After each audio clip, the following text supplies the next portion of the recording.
Allez, c'est parti. Prouvons que les 4 triangles sont de même aire. Alors, on commence par dessiner un triangle au centre. Sur ce triangle, je vais faire apparaître 3 carrés qui ont un côté de même longueur que le triangle au centre.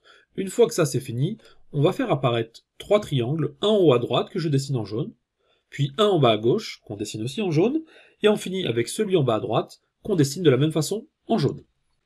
À partir de là, pour plus de clarté, on va hachurer au centre, en blanc, le triangle. Et on va faire de la même façon pour les 3 triangles autour.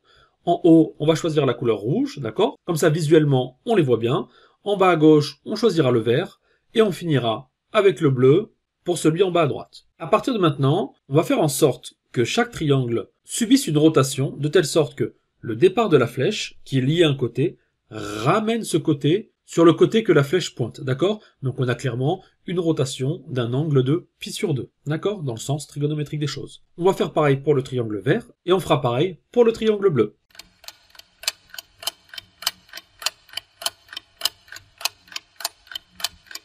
A few moments later. Ceci étant fait, on a fait disparaître les carrés, et voici notre construction. J'aimerais maintenant énoncer une propriété importante qu'on n'a pas forcément en tête.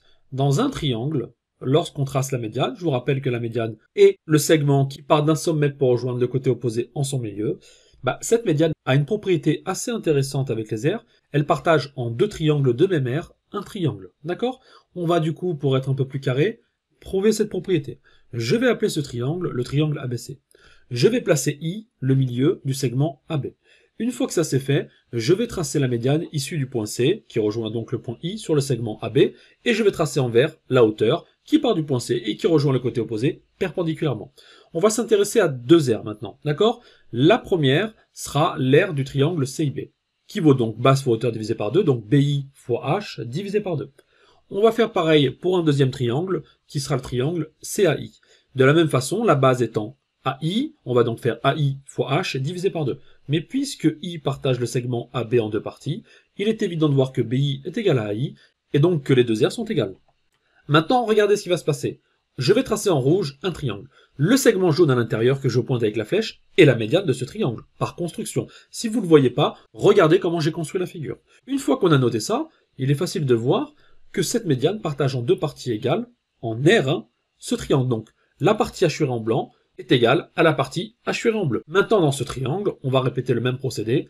Le segment jaune à l'intérieur étant la médiane, donc le triangle rouge à l'intérieur, hachuré en rouge, a la même aire que le triangle hachuré en blanc.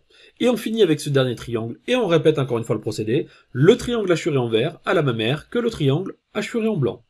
Ceci étant fait, puisque l'aire du triangle hachuré en blanc est égale à l'aire du triangle hachuré en bleu, et en rouge et en vert, alors les 4 triangles sont de même aire.